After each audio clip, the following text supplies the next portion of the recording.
ভূমিকা। ঈমানের অঙ্গগুলোর মধ্যে অন্যতম গুরুত্বপূর্ণ একটি অঙ্গ হল ফেরেশতাদের প্রতি ঈমান আনা। এত গুরুত্বপূর্ণ একটি অঙ্গ হওয়া সত্ত্বেও ঈমানের অন্যান্য অঙ্গগুলোর বিষয়ে মানুষ যতটা জ্ঞান রাখে ততটা জ্ঞান ফেরেশতা সম্পর্কে রাখে না। আর জানা কথা, যে বিষয়ে মানুষ যত বেশি জ্ঞান রাখে সে বিষয়ে তার ঈমান তত বেশি দৃঢ় হয়।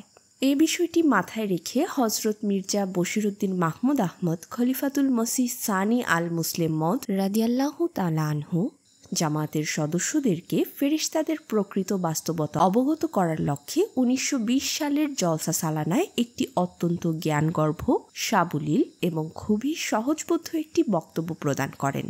পরে এটি মালাইকাতুল্লাহ নামে পুস্তক আকারে প্রকাশিত হয়। এ পুস্তকে হুজুর রাদিয়াল্লাহু তাআলা আনহু ফেরেশতাদের প্রতি ঈমান আনার কারণ, বিভিন্ন ধর্মের ফেরেশতা সম্পর্কে বিশ্বাস, ফেরেশতার পরিচয়, তাদের প্রকারভেদ, তাদের কাজ, তাদের অস্তিত্বের প্রমাণ, তাদের প্রয়োজনীয়তা এবং ফেরেশতাদের অন্যান্য গুরুত্বপূর্ণ দিক অত্যন্ত সহজ ও সরল ভাষায় বর্ণনা করেছেন। ফেরেশতাদের বিষয়টি একটি জটিল বিষয় হলেও এই পুস্তক পাঠ করলে মানুষ ফেরেশতা সম্পর্কে সুস্পষ্ট ও বিশদ জ্ঞান লাভ করে এবং এ সম্পর্কে তাদের ঈমান দৃঢ় হয়। মরকজি বাংলা ডেস্কের তত্ত্বাবধানে পুস্তকটি বাংলা ভাষায় অনুবাদ করা হয়েছে। যারা এই অনুবাদ কর্মের সাথে সম্পৃক্ত তাদের নামের তালিকা দোয়ার জন্য সংযুক্ত করা হয়েছে। এছাড়াও যারা এই অনুবাদের সাথে সম্পৃক্ত ছিলেন তাদের সবাইকে আল্লাহ তাআলা উত্তম পুরস্কারে ভূষিত করুন, আমিন। পরিশেষে আশা করি পুস্তকটির মাধ্যমে আহমদীদের পাশাপাশি বাংলা ভাষাভাষী সকল মানুষ ফেরেশতা সম্পর্কে সুস্পষ্ট ও বিশদ জ্ঞান লাভ করতে পারবে এবং পুস্তকটি ঈমানের এই অপরিহার্য অঙ্গের প্রতি দৃঢ়ভাবে ঈমান আনতে সহায়ক হবে। আল্লাহ তাআলা আমাদের প্রচেষ্টা গ্রহণ করুন, আমিন। মৌলানা আব্দুল আওয়াল খান চৌধুরী, ন্যাশনাল আমির, আহমদিয়া মুসলিম জামাত, বাংলাদেশ। অনুবাদ ও সম্পাদনায় মৌলানা ফিরোজ আলম, মৌলানা আব্দুল আওয়াল খান চৌধুরী, মৌলানা সালে আহমদ, মৌলানা বশিরুর রহমান, মৌলানা আহমদ তারিক মুবাশশির, মৌলানা মোবারিজ আহমদ সানি, মৌলানা মুহাম্মদ আকরামুল ইসলাম, মৌলানা মুহাম্মদ সুলাইমান, মৌলানা শেখ মুস্তাফিজুর রহমান, মৌলানা মাহমুদ আহমদ সুমন, মৌলানা জহির আহমদ, মৌলানা সুলতান মাহমুদ আনোয়ার, মৌলানা নাবিদ আহমদ লিমন, মৌলানা শাহ মুহাম্মদ নুরুল আমিন, মৌলানা আব্দুল মুনিম খান চৌধুরী, মৌলানা মামুনুর রশিদ, মৌলানা নাভিদুর রহমান। লেখক পরিচিতি। প্রতিশ্রুত মসিহ আলাইহিসসালামের দ্বিতীয় খলিফা হজরত আলহাজ মির্জা বশিরউদ্দিন মাহমুদ আহমদ রাদিয়াল্লাহু তাআলা আনহু 12 জানুয়ারি 1889 সনে জন্মগ্রহণ করেন। তার জন্ম এবং জীবন প্রতিশ্রুত মসিহ আলাইহিসসালামের একটি ঐতিহাসিক ভবিষ্যৎবাণীর পরিপূর্ণতার স্বাক্ষর বহন করে। উক্ত ভবিষ্যৎবাণীতে এই প্রতিশ্রুত সন্তানের 52টি অনন্য বৈশিষ্ট্যের উল্লেখ ছিল। তার রচিত কুরআন শরীফের সংক্ষিপ্ত ব্যাখ্যা সংবলিত তফসিরে সগীর ও বিস্তারিত ব্যাখ্যা সংবলিত তফসিরে কবির তার অম্লান স্মৃতিকে চিরস্মরণীয় করে রেখেছে। তিনি 1934 সালে তাহরিকে জাদিদ স্কিম আরম্ভ করে সমগ্র বিশ্বে আহমদিয়া মসজিদ ও ইসলাম প্রচার কেন্দ্র স্থাপনের ক্ষেত্রে যুগান্তকারী ভূমিকা রাখেন। তিনি এই জামাতের কয়েকটি অঙ্গ সংগঠন প্রতিষ্ঠা করে জামাতকে সাংগঠনিকভাবে অনেক বেশি বলিষ্ঠ ও সুসংহত করেন। তার খেলাফতকালে এই ঐশী জামাত বিশ্বের 75টি দেশে বিস্তৃতি লাভ করে। হজরত মসিহ মাউদ আলাইহিসসালামের দ্বিতীয় খলিফা 52 বছর দীর্ঘ ঐতিহাসিক ও কল্যাণময় খেলাফতকাল অতিবাহিত করে 8 নভেম্বর 1965 সালে পাকিস্তানের রাবোয়ায় শেষ নিঃশ্বাস ত্যাগ করেন। মালাইকাতুল্লাহ, মহান আল্লাহর ফেরেশতা বাহিনী। হজরত ফজলে উমর খলিফাতুল মসিহ সানি রাদিয়াল্লাহু আনহু এর বক্তৃতা, যেটি হুজুর রাদিয়াল্লাহু তাআলা আনহু সালানা জলসা উপলক্ষে 1920 সনের 28 ডিসেম্বর নূর মসজিদে জোহরের নামাজের পর প্রদান করেছিলেন। আমি বিগত জলসাগুলোতে আপনাদের বারবার নসিহত করেছি এবং পরামর্শ দিয়েছি যে যারা বিশেষভাবে কোনো কথা স্মরণ রাখতে চায় তাদের জন্য একটি উত্তম উপায় হলো লিখতে থাকুন। কেননা মানুষের মাথার গঠন খোদা তাআলা এমন বানিয়েছেন যে কোনো কিছু জানার জন্য যত বেশি ইন্দ্রিয় কাজে লাগানো হয় তা তত বেশি মনে থাকে। যা জানার জন্য একটি ইন্দ্রিয় কাজ করে তার প্রভাব মস্তিষ্কের উপর তার চেয়ে কম হবে যা উদ্ঘাটনের জন্য বা জানার জন্য দুটি ইন্দ্রিয় কাজ করে।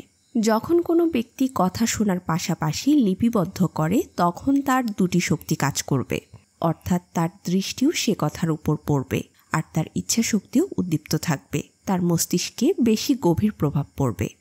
অবশ্য সেই লেখা নয় যা সাংবাদিকরা লেখে, কেননা তাদের উপর লেখার এত বেশি চাপ থাকে যে তাদের জন্য স্মরণ রাখা সম্ভব নয়। তাদের যেহেতু অন্যদের জন্য লিখতে হয়, তাই তারা প্রতিটি শব্দ সংরক্ষণের চেষ্টায় থাকে। কিন্তু অন্যরা যেহেতু সারকথা লেখে, তাই তারা এটি নিয়ে প্রণিধানের সুযোগ পায়। চিন্তা ও প্রণিধানের পর যখন তারা লেখে, তখন সেই কথা তাদের স্মৃতি থেকে বাইরে যেতে পারে না। লেখার পাশাপাশি এর ওপর তাদের দৃষ্টি পড়তে থাকবে, আর এভাবে সেই কথা তাদের স্মৃতিতে আরও বেশি গেঁথে যেতে থাকবে। এ কারণেই আমাদের প্রবীণ বুজুর্গরা এই বিষয়ে সচেতন থাকতেন আর দরস দেবার সময় শ্রোতাদের খাতা কলম ছাড়া বসতে দিতেন না। লেখা রয়েছে যে ইমাম মালিক রহমতুল্লাহ দরস দিতেন। তার দরসে ইমাম শাহী রহমতুল্লাহ এসে বসেন। ইমাম মালিক রহমতুল্লাহ মদিনায় বসবাস করতেন আর তিনি মক্কা থেকে গিয়েছিলেন। তার বয়সও কম ছিল, অর্থাৎ 13 বছর বয়স ছিল। 2-3 দিন এভাবে তিনি তার বৈঠকে বসার পর তিনি অর্থাৎ ইমাম মালিক রহমতুল্লাহ যখন দেখলেন যে তার কাছে খাতা কলম ও দোয়াত নেই, তখন ইমাম মালিক রহমতুল্লাহ তাকে বলেন, হে বালক, তোমার এখানে বসার উদ্দেশ্য কি? দরসে আসে অথচ লেখে না। ইমাম মালিক রহমতুল্লাহ এটি পছন্দ করেননি। ইমাম শাহী রহমতুল্লাহকে আল্লাহ তাআলা এমন স্মৃতিশক্তি দিয়েছিলেন যে যা শুনতেন তা মুখস্থ হয়ে যেত। তিনি বলেন, পড়ার জন্য এসেছি। ইমাম মালিক রহমতুল্লাহ বলেন, তাহলে লেখো না কেন? তিনি বলেন, আমি যা শুনি মুখস্থ হয়ে যায়। ইমাম মালিক রহমতুল্লাহ বলেন, তাহলে আমি যা পড়িয়েছি তা শোনাও। তিনি শুনিয়ে দেন। ইমাম মালিক রহমতুল্লাহের অন্যান্য শিষ্যরা বলেন যে আমাদের খাতায় ভুল ধরা পড়ে, কিন্তু তিনি হুবহু শুনিয়ে দেন। তবে প্রত্যেক ব্যক্তির স্মৃতিশক্তি এমন হওয়া সম্ভব নয়। তাই এমন পন্থা অবলম্বন করা উচিত যার মাধ্যমে স্মৃতিশক্তির দুর্বলতার কারণে যে ঘাটতি থাকে তা যেন দূরীভূত হয়ে যায়। আর তা হলো যা কিছু শোনা হয় তা নিজের মতো করে নোট করে নেয়া। এর আরেকটি উপকারিতা হলো মানুষ তা বারবার দেখে মুখস্থ করে নিতে পারে। শোনার সময় পুরো মনোযোগ দেওয়া উচিত। এরপর আমি আপনাদেরকে আরেকটি উপদেশ দিতে চাই, তা হলো শোনার সময় বিষয়ের প্রতি পূর্ণ মনোযোগ নিবদ্ধ করা উচিত।